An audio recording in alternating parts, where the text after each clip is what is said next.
Okay. So, since we're shooting a psychology and mental health episode, firstly, I would like to ask you, how are you feeling? Honestly, a bit nervous. Okay. Right? It's very easy to take workshops, and or maybe general face-to-face talk. But then it's little nervous because the cameras are on and like somebody is looking at me. So dealing with live audience is way different than what this is.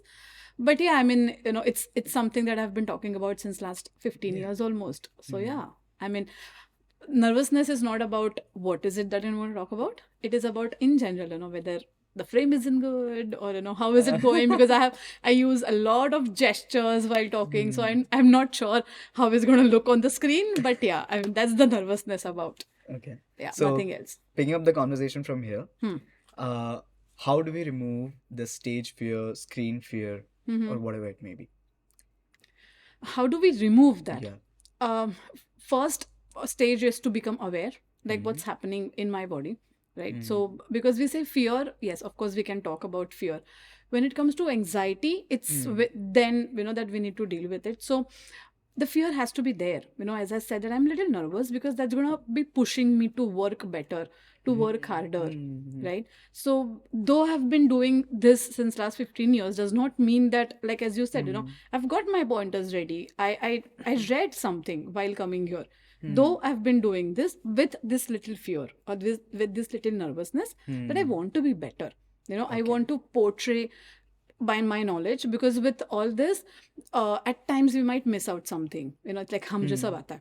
Then we might miss out on something important, right? So first is acknowledging what am I feeling inside my body and my mind. What am I thinking? So that's something that I need to be looking forward to.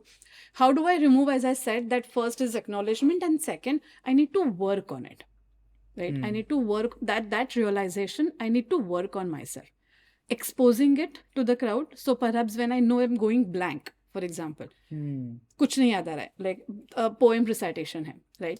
I've written down, like I know the poem by heart, but then I just go blank. Now I know it's in front of 200 people and I'm going blank.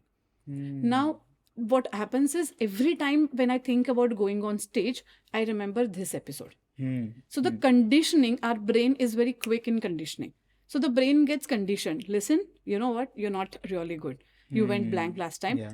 Dare you not do it again. Yeah. Right? That's the conditioning happens. So I have to decondition it there. That's okay. One time it happened does not mean it will happen every time. Okay. Let me prepare it the second time better. So now I anticipate all this in my mind. There's going to be crowd, there's going to be judges. So I create this scenario in my mind while I'm preparing for it. Right? Okay. So then I anticipate what all things can go wrong. Now I'm better prepared. Perhaps I might not go in the crowd of 200. Maybe I can start with my class of 40. So that's a minimum exposure that I give it to myself. Okay. So that's how I go. So that's called as graded exposure. Okay. And then later on I work with my thoughts, as I said. Okay, this does not define me. Yeah. Yeah. This is about this performance that went wrong. Yeah. That does not talk anything about me. I need to be better prepared. Okay. So then, talking about the actions and talking about the thought process. Okay. That's how I will go. Okay. Ma'am, actually, I met a person. Okay. That person is actually, firstly, quite introverted. Okay. Secondly, he's not able to speak in front of people. Be it even a gathering of 10 people or so. Right. And when I asked him the reason about it, he's actually around 40 or something now. 40? Yeah, 40 or something. Okay. So now when I asked him about the reason for it, what he said is that when he was in his grade 6th, okay, he was given a task to read out a speech at Independence Day. But he stuttered at that time. He went blank. And then after that, he never, even thought of giving a speech or giving a public speaking. Right. So how do we overcome this thing? I mean, I'm not sure we can call it childhood trauma or something. One way. It's about the childhood experiences. Yeah, childhood experiences. And so how do we tackle that? And again, the association that he has made with that one single incident, right? We always live in that fear of how people are judging us. Yeah. Right? So what people talk about to me is the biggest fear usually people live with. Though we say that we are social animals, but then that social anxiety or people's judgments, people's attitude towards looking at me always makes me anxious. Always. Like anybody. right? So imagine 6th standard and a 7th standard. And then that the trauma that he has carried, the association that he has made, that a single mistake, one stutter leads to laugh, Okay. right? Yeah. So my brain has made that association very quickly, Okay. right? Now I tell to myself that I cannot handle this laugh. People should not laugh at me, Okay. but they did. So then the experiences turn into trauma. Okay. Now I'm telling it to myself that, okay, you know what? People are just like this. They're going to be laughing at me for all my small mistakes. They are being judgmental. It's better that I shut down. Then people don't talk about then and say, sorry, then what happens is they just go on and on with this irrational thought in their mind. So maybe they don't get the guidance. Maybe they don't get that the graded exposure that we spoke about. Okay, that's okay. We make mistakes. That validation people do not get. Okay. So people are very quick, one, to be judgmental, and our brain again is very quick to get those wrong associations. Okay. That's why it makes it very difficult to. So right now, as I said, if he has that willingness to work on it, okay. See, it's by choice that people can be introvert. So whenever generally parents come to me and say that you know what, my child does not speak at all. So I'm like, is that a concern that you have, that he does not speak at all? When he's not able to express his needs, like I want to go to washroom, and if he's not able to express his needs, that's a concern. But then if he has this own set of 4 or 5 friends, that's okay if he doesn't talk with 40. I mean, it's his choice. Yeah. Right? Not everybody has to be outgoing. So that distinction we have to make, that individual differences we have to accept. Okay. And then go on. And then as you coming back to your example, when you said at 40, can we rectify? Definitely we can rectify, unless he is willing to work on it. Okay. He is willing to leave that trauma or that experience. He wants to make that association, we have to disconnect that, right? And then rework on his thought process. That still be accepted, you make mistakes, that's okay. Right? So my goal, whenever I go for when I do therapy with teenagers more now in this school setup, my goal is that, are we doing better than yesterday? Am I better today than yesterday? Will I be better than today? So I have a very short term goal, because there is no definition of perfectionism. Right? So then let's go step by step. So it's all about the willingness, but still doable. Okay. Yeah. So I've heard that actionable steps are something which constitutes psychology. Am I right? Actionable steps, correct. Yeah. Right. As in the steps should be action oriented. Yeah, the steps should be action oriented. Now, when we talk about real life scenarios, for example, take me.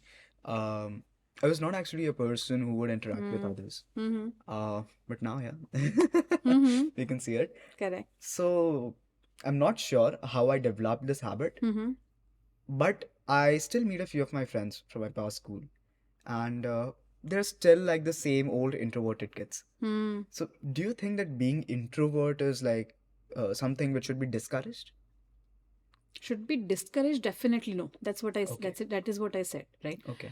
As an interviewer, now that I can see that you're expressing yourself well, you know how to talk, how to communicate, does not necessarily mean that you have amazing social skills. Okay. The social skills are different than your interactive skills. Right? Social skills is in your class. Like, for example, now when all 3 streams are together, right? Obviously, there are people who don't match up your vibes. Yeah. Okay. Imagine staying with them for like 8 hours here. Right? How are you dealing with this? Now, are you being lonely when you are in front of them? Right? Or are you, okay, now my aim is to be with them for like 8 hours every day. Let me just gel with them. Okay. And then I go with the flow. I still do time pass like them. Right? How do I do? That's the social skills. Okay. Right? That then I leave myself behind and I do that. Okay. Okay. I have a goal because I need to be with them. Right? Or I choose to be myself then. There. Okay. कि नहीं match हो रहे vibes. Let me be myself. As long as I'm able to express my needs, as long as I'm able to express what's going on inside, to at least some people in my life know what's going on inside. Okay. You don't have to let everybody know, there are कि इनके साथ जमती नहीं है, पटती नहीं है. हाँ. At least you have those people with you कि दो understand, oh yes I understand. You don't have to share your secrets with 10 others, but you are still able to sit with them and have vada pav in canteen. That's the social skills that maybe a college goer would require. Okay. Right? Otherwise, then you know how people are ready to troll, how people are ready to judge. Right? So, Okay. yeah. Well, coming back a bit, can you elaborate on some myths that you have heard about introverts and extroverts? Myths, honestly, I haven't heard any myths about it. Okay. But then it's the glorification that extroverts get. Oh, yeah. Yeah, Right. that's right. So this extrovert behavior gets rewarded. Like I have my 4-year-old, right? 4-year-old, a toddler, who would have his own mood swings. And then when children start talking, especially that time, then parents are very eager to let the world know how my child talks. Yeah. The child has their own thought process, his own moods, right? He may not. But the parents take it to themselves. Oh, you're not talking here? Let me not, okay, your TV time is gone. Directly. So the child in his mind is talking is must. In order to get the rewards, talking is must, right? And then, I mean, if it works positively, I'm okay, right? Okay. But then most of the times when children develop, because most of the parents tell me that my child does not talk, घर पे शेर होता है, बाहर जाके he does not talk. Yeah. Because again, he gets that the what do you say, the expressions from others or the social acceptance also. Listen, what are you talking? And again that fear of being judgmental. People are judging me, I don't want to talk, but then again एक reward नहीं मिल रहा है. And then so that's the glorification that we have. Being extrovert is the only good thing. That introverts are not accepted. But it's not like that. I have my friend, I remember school friend, like in my own group. So if you talk to him, in like 10 people when we are together, you can listen my voice always and other 3-4 who are like super talkative. And then people would obviously blame on him, you're not talking. But then you meet him in person with a glows of like 3-4 people and he will go on and on. Because then he knows he is less, the risk is less. Like there are less number of people judging me. Plus there are these people who are mine. They won't judge me for whatever that I say. So that that comforts them. Okay. So that's absolutely okay. That's my choice. Okay. Yeah.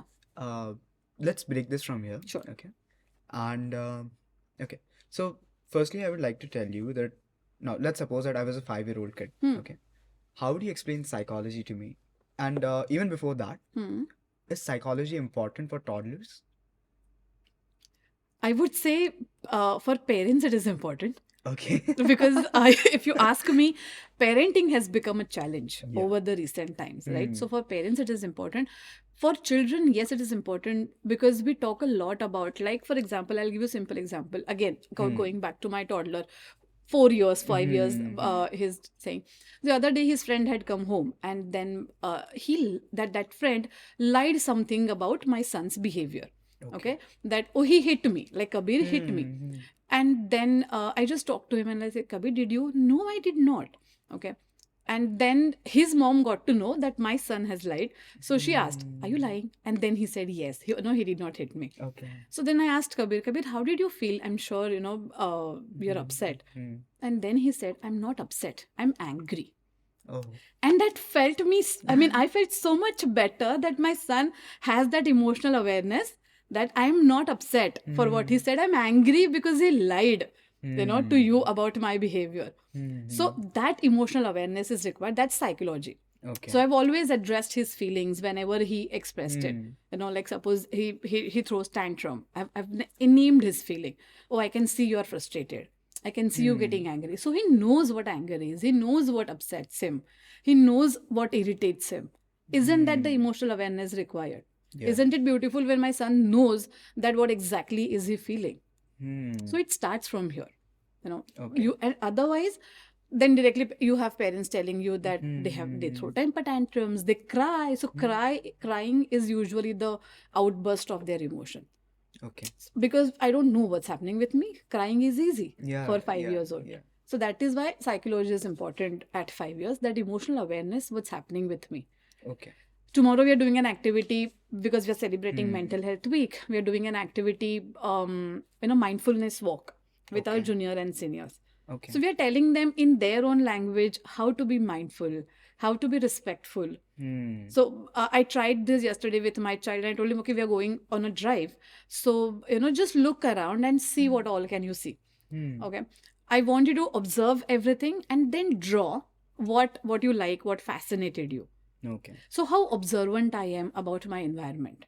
Usually, again, talking about 5 years, most of them would be glued to their screens, Yeah. would be glued to the cartoons that they're attracted to, right? Because it's the constant stimulation that they get from cartoons. Yeah. They need to get the stimulation from the nature, right? How do we do that? So that's the mindful walk. Okay. Unless we direct their energy, okay, look around. I want you to look at the sun. How is it rising? Now, what are the changes? And what is fascinating? It could be like a simple leaf. I haven't seen this color. Am I observing this? And that is making me live in the present moment. Okay. So these are the basic things that that we can definitely tell our 5 years old to be mindful. Well, I've heard this particular statement a lot of times, and that is that parenting should always be strict and hard. Okay. Otherwise, कहते हैं कि बच्चे बिगड़ जाते हैं. हाँ. So, what would you like to say on that? With recent times, of course, no. My answer will be Okay. right. The strictness does not work. The firmness works. Right. I mean, I want to say that on camera also, for that matter, that the strictness does not work. The firmness works, because what happens is when we are strict, we are being very hard to our children. They don't know why are you being strict. Right? Usually we don't explain. This is like a Hitler thing. I want to see you studying when I come home at 7 o'clock. Oh, but the child had just come from the tuition. Right? Then that being strict is, I want to see you studying at 7 o'clock. That's strictness. Right? But then the firmness is, okay, asking, okay, what's going on? Right? Maybe at 7 o'clock, then asking, why aren't you studying? Okay, Dad, I'm just home, like after tuition. Okay, when do I expect you to study? Maybe in an hour. All right. So then 1 hour is given for the time pass. And then 8 o'clock, if you still see the child with mobile in his hand, right? Then that firmness is required. You told me 1 hour. Now it's time to go back to studies. Like talk about 10th standard, 12th standard, when you're expected to study. So taking those breaks and then that time by being firm helps. Okay. So that firmness is important in parenting, not strictness. Okay. For sure. So this just came in my mind very randomly that what should be the difference between being firm and then being very lenient? Again, a big difference. Continuing with the same example, perhaps, Dad, no, I'm so bored today. I had like back-to-back lectures until 4:30, right? And then a lenient dad would say, oh, I understand. Let that be. Okay. Right? And then would never ask his son to be studying. Because then now that he's very lenient, right? हाँ ठीक है करो. Because then the lenient parents you talk about what's happening in society, like the teenagers are at risk, कुछ हम बोलेंगे तो कुछ करेंगे. They always live with that fear. So no pressure on my son. So he's free to do whatever that he can. But again, a firm parent is, oh, I understand, right? Maybe like 10-15 minutes more break and then get back to studying. I still expect you to study because it's your 10th standard. Yeah. Right? I'm still validating what you're feeling. I understand what you're feeling. The day has been hectic. So is mine. So was mine. My day also was very hectic. But I'm still sitting with you. Or maybe I have my household chores to do. Or maybe I have my household responsibility to be done. Right? I'm also expecting this from you. That firmness is required. Okay. So I have 3 words over here. Okay. First is anxious, sad, and then overwhelmed. Now, I would like you to tell me that how do we differentiate between all these 3 emotions? So they are completely different emotions. Okay. Right? Anxious, what was the second thing you said? Sad and then overwhelmed. Okay. Sad is very simple to understand. Like, again, with happy, sad, angry, these are the basic emotions that people know, right? So being sad is, I'm just not being happy about something. Okay. I feel low. Maybe I feel like crying, perhaps, right? So I'm sad for whatever that has happened with me. Okay. Right. I'm sad because I just saw maybe somebody hit by an accident. Okay, I could be traumatized also, but sad it could be I'm just not being happy, not that in a good zone, perhaps, right? When you talk about anxiety, again, a very complex emotion to understand. Yeah. Like people generally don't like right now. Teenagers use this term very frequently, but anxiety is this anticipated fear. Okay, Okay. that something is going to happen in the future, which I anticipate in my mind, but I don't know whether it's going to happen or no. Okay. And that excessive fear, as we just spoke about, this fear, worry, concern, anxiety, right? So fear, worry, concerned is still manageable, Okay. but the anxiety goes to an extent where usually it leads to, then we have to have those hardcore thought processes changed. But anxiety is usually is what if I go blank talking to you, what if people just don't like what am I saying. Okay. With this thought, now that is making me anxious because Okay. I'm thinking about people's judgments about my talk, right? Talking about you, okay? What if people say, oh, you could have asked better questions? Yeah. So if this thought runs into your Yeah. mind, it's going to make you anxious, Okay. right? Nobody had said this to you right now, okay? You are creating this in your mind. You're anticipating this. And then when you can't handle it at that moment, oh, that's okay. I'm still better than others, right? I will say whatever that I know based on the research that I have done. Okay. There will be better questions, of course, but theek hai na, next time I will do it. If you deal with this thought process, you way enough, way better, right? But then if you have that self-doubt, oh yes, I think I should take a break from this interview. I think this is not going well. I think people are not liking it. Yeah. Now that's making you anxious because you're creating in your mind a scenario which has never happened. You're anticipating this may happen. And that's making you anxious, wherein your body will start responding. Usually people will tell you have shaky hands, you have sweaty palms or sweat or the palpitations, the heartbeat increases, right? There are unexplained headaches, body aches, stomach ache, what all happens in anxiety, right? That's the body's way of telling that, listen, now I cannot manage with this, what's happening, Yeah. right? Yeah. So that's the anxiety where body speaks a lot. Because you have obvious signs and symptoms that you can see in anxiety. The physical signs and symptoms and the mental blockages, as we discussed. Again, the mental symptoms are, but in anxiety, that's what you see more often. The body reacting to it, right? And overwhelmed. Sorry, ma'am, just interrupting you. Is anxiety a clinical issue, or like can it be reduced or maybe even cured through just therapies and So, all? yes, anxiety is a disorder, clinical disorder. Okay. Okay.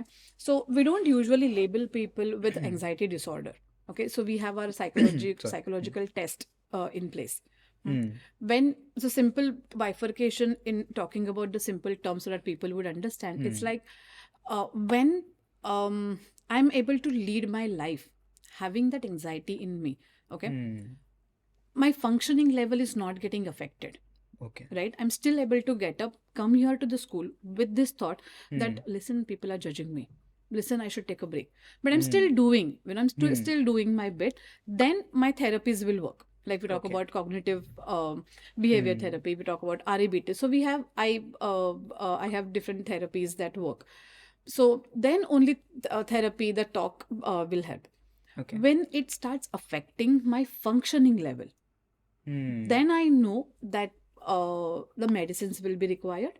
So not every anxiety disorder will lead to will require medicines, and only medicines will not be cured the anxiety disorder. It has to be the combination of both. Okay. Right? And again, as I said, a disorder is, again, as I said, functioning level will be affected. But at times I can have anxiety, maybe a talk with a counselor, maybe a couple of sessions, 3 sessions, and I'm good to know. Once I rework on my thought process, I'm good to understand or rework on my thought process, and I'm dealing with the anxiety in a better way. Why do you think that happens? Anxiety? One, temperament. Okay. Okay. Most of the times we don't know that why disorders are happening. So when you talk about mental health, honestly, it has a spectrum. Okay. From disorders to wellness. Oh. Right? Yeah. So because usually people have this in mind that mental health is about having disorders, मैं पागल हो क्या, right? But then when you talk about the theme that 2023 Mental Health Day had, it was about mental well-being. Okay. Right? And that is so important. A big component of mental health is your wellness and well-being. Okay. So it's a spectrum. So not everything will contribute to the disorder. Okay. Correct. So, sorry, what was the question? What is the question? What was the question? What was the question that you asked right now? Well, now, catching up on the previous flow, my third word was overwhelmed. Overwhelmed. Yeah. Overwhelmed when I feel a lot of emotions at the same time. I'm not able to identify what's exactly I'm feeling. Okay. Right. So, so now taking about my example right now, at times it happens, like I have back-to-back lectures, I take life skill lectures, then counseling sessions happen, like intense counseling where, that as a psychologist, I know that I need to empathize, but then I'm a human being too. So there are like intense cases where I do feel like a bad about somebody, that person has to go through a lot. So that occupies my mental space. Okay. Then I know that at home, I'm also expected certain things to be done. I have my toddler to look after, or then he would need me more when I reach home, right? And then at times, then I feel overwhelmed. It's everything coming together, Now, perhaps I'm tired. Perhaps I'm overstimulated. Perhaps I am I'm exhausted. Right, but I still want to process. There are mixed emotions that are happening with me, and then I feel overwhelmed that I don't know what comes up. And usually what happens, I'm sure many people would experience this, that people end up crying. Yeah. Right. And that's okay to cry at times. Right. That's the free way of expressing yourself. I don't know what's happening, but I just feel like doing it. So that's venting out helps. Okay. Right. And then that when again, coming for the therapy, people would come in. At times they are a bit overwhelmed, right? Okay. So I let them cry, I let them talk, whatever. It does not make sense at times, but that's okay. After some time, they will only tell me, okay, now I'm better. I know what was affecting me. I think this person said something that was stuck in my mind. Okay. So there could be one triggering factor that adds up all the emotions together. Okay. Because I've been already, every moment I'm processing some or the other thing. Okay, right? Okay. I'm catching up with your nonverbals, I'm catching up with his nonverbals, I'm catching up with everything. Right? I'm processing everything what's been happening in and around me. In my own way. Okay. Right? So then with all this meaning putting together, at times it becomes difficult for me to process one particular emotion, and that's when it's being overwhelmed. Okay. Well, I've noticed that like my peers have actually normalized the word depression a lot. Absolutely. Yeah. So I wanted to know, like, what is the difference between being depressed and being sad? Being sad is, you know what? Right now I feel bored. I don't want to study. Okay. Right. So, okay. If I feel sad. I just had a breakup, perhaps, or maybe I just had a simple fight. Breakup again would have intense emotions, but perhaps I just had like a simple fight. I did not like the way my friend spoke to me. Right? He insulted me in front of my friends. So I'm sad. I'm hurt. Okay. Perhaps. Right. Okay. Now, how do I take this? How do I apply meaning in my life with this situation? Right. Depression, when you talk about the clinical depression, is way complex than what people think. It has different manifestations of it, right? So if you have seen, many people would have seen Deepika Padukone talking about depression when she was shooting for Padmavat. Yeah. Right? Yeah. So she was doing all her daily activities. She was going for a shoot. She was going for an interview. When she would come home, she would have that void inside. Then I don't know what to do. I feel lonely. I feel like crying. क्या है? Why is it happening? सब तो है. Like people say, कि what do you need? You have iPhone 16, you have your parents with you, you have your private car, you have your friends with you, right? So what's missing in your life? Parents often ask me this question. क्या उनके पास कमी है कि उनको depression है? But then the meaning that has been attached to all these life experiences is what matters to every person, right? Talk about the clinical depression, as I said, one important factor that plays role is genetics, the hereditary. Okay. So if in my family there are some disorders other disorders also, if there is a Hmm. genetic component, I am at risk. Okay. Okay. Wherein then temperamentally I have this habit of personalizing all the events happening in my life.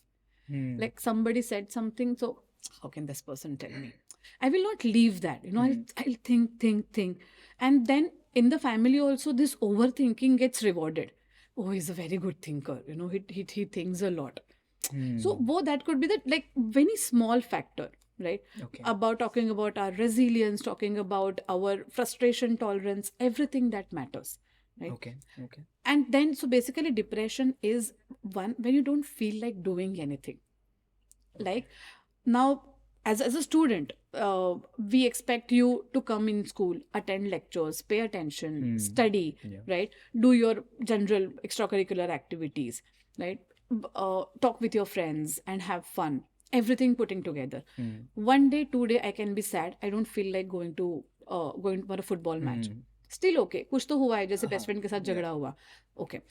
If it continues for more than 3 weeks, that Okay. I'm not seeking pleasure in any of the pleasurable activities that I was indulged in, right? Okay. Then one of the signs of depression, if it is a persistent feeling, it's Okay. not about a day or two. What should be the time period for it?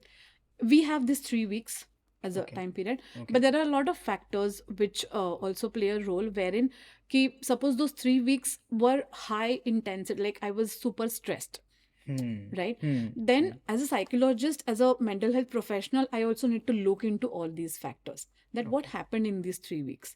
Okay. Like a normal routine may, if that person does not feel like, now abhi exams pe, for example, if you start from today and you can't decide ki 3 weeks hai, but 3 weeks mein exams hai na, हाँ. right? So that's Yeah. a major life changing component, one of the major events happening. Okay. So that may lead to more anxiety Okay. in general, Yeah. right? Yeah. But then talking about the usual scenarios, Hmm. 3 weeks is something that we look for. All the changes, if they are persistent, when I don't feel like eating anything, even if my favorite food, Okay. right? There is disturbed sleep. That either I have the excessive sleep, or I don't sleep, lack of sleep, right? As I said, pleasure, not indulging into pleasurable giving activities. The weight is reducing a lot, Okay. right? So my mood is usually very low. So I laugh, I talk to people, but then I know deep inside that I'm not happy. Hmm. I don't feel like doing anything. Hmm. I don't Okay. feel like getting up in morning and coming to the office, going for work or going to college is a task for me.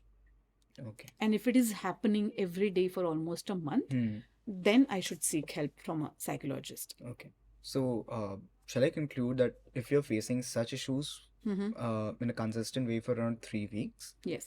yeah, considering the factors, the external Yes. factors, after 3 weeks, you should be reporting to some counselor or Yes. psychologist. Yes. All Yes. right. All right. Also, one component is the moment I realize this, that Hmm. that it's hitting me, right? Hmm. Talk to somebody. That, listen, this has been happening. Yeah. So perhaps we can deal with this sadness more easily than dealing with depression, for obvious reasons, Okay.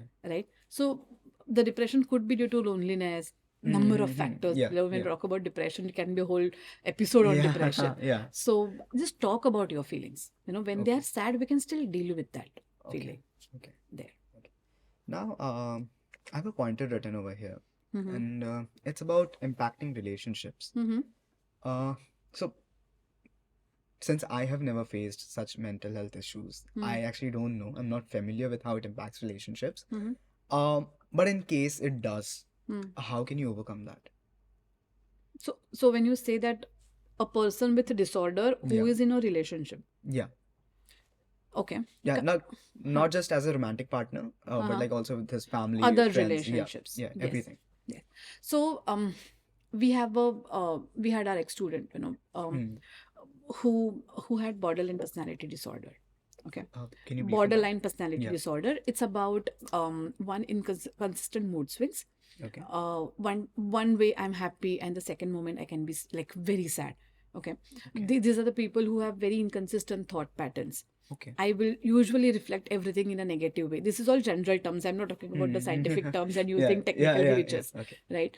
These people usually involve in the risk-taking activities more, like very impulsive in their behavior. They would have unstable relationships and everything, right?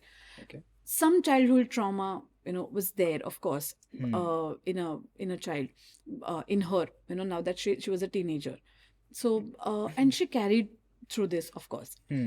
With the therapy sessions, we used to speak with parents. It was very difficult for parents to handle her mood swings. Obviously, like my child does not. I mean, I'm getting like a Chinese, that's something that she likes, and then just because you get it, I hate you. I don't like Chinese. I won't eat that. And then she would go, hungry, sleeping. Okay. So imagine a parent, who's got Chinese, her favorite dish, and she completely refusing it and then saying, or, be very impulsive that, why are you doing this? You know that I don't love you, and talking about hatred so much, right? So for parents, I kept on insisting the fact, I psycho-educated them about what is this disorder, what is it that you will have to do in this, how the importance of medicines in this. So it's very difficult for parents to accept the diagnosis. Okay. It's very easy for a parent to accept that, oh, my child has sugar, perhaps. Okay. It's very easy. Yeah. Sugar hai, chalo insulin de dete. Yeah. But it's very difficult for parents to accept the psychological disorder. Okay. Right? So first is denial. And then it affects, because the mom did not understand her difficulties. Of course, the relationship was bitter, or it was going worse, because she did not know what her needs were right now. Okay. She wanted somebody, when she had those mood swings, she wanted somebody to control her. Like, I understand, let's sit down and cry. If parent is not able to understand what it is, then it affects the relationship with parents, with friends also. Like she would be very demanding. So then if you don't listen to me, then the friendship breaks. Even with the romantic relationships.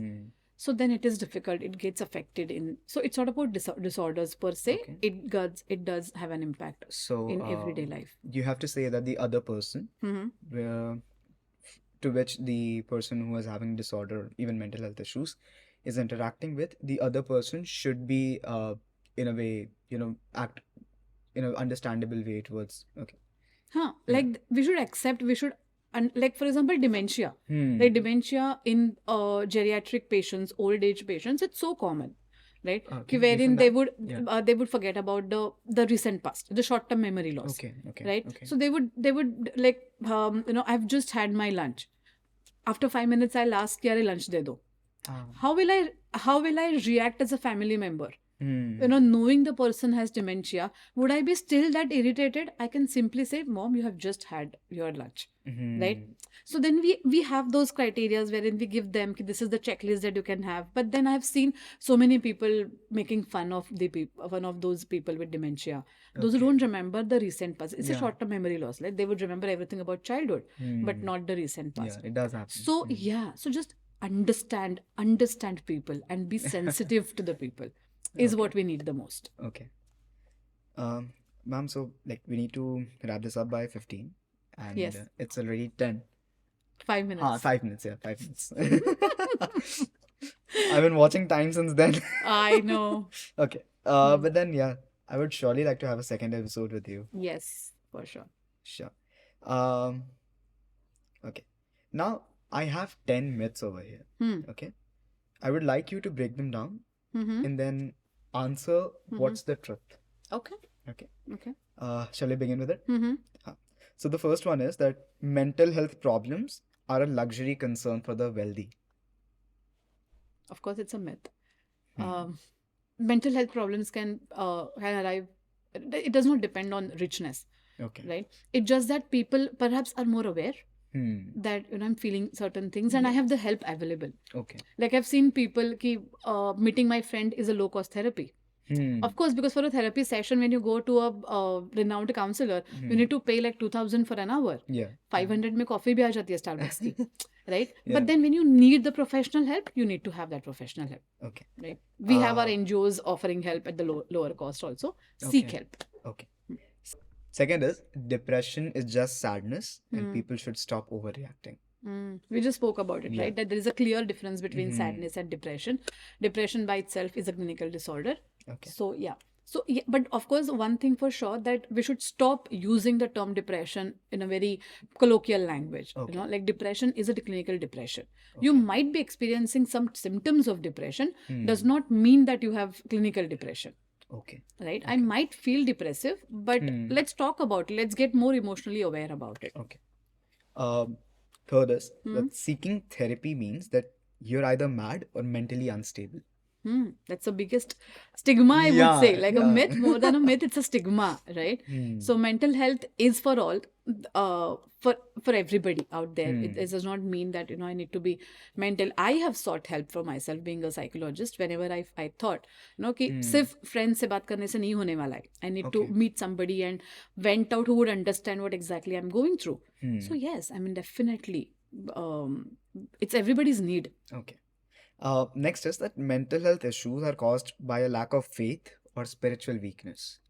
Is that true? Like, I'm not sure if it's a myth. No, absolutely not. So as I said, if my dad has, say, diabetes, then high chances that he's putting me at risk for diabetes as a genetic factor. Similarly, if the disorder runs in family, that disorder is putting me at risk. That's one, right? So, bhale I'll be like more religious person. I will right from the childhood, kitna bhi kare. But then there are factors, right, which have already inside my body, right? So, wo faith se kya hi karu? Perhaps that will give me positive energy to deal with my symptoms more effectively. Yeah. So that's something. But then that surely does not cure the disorder.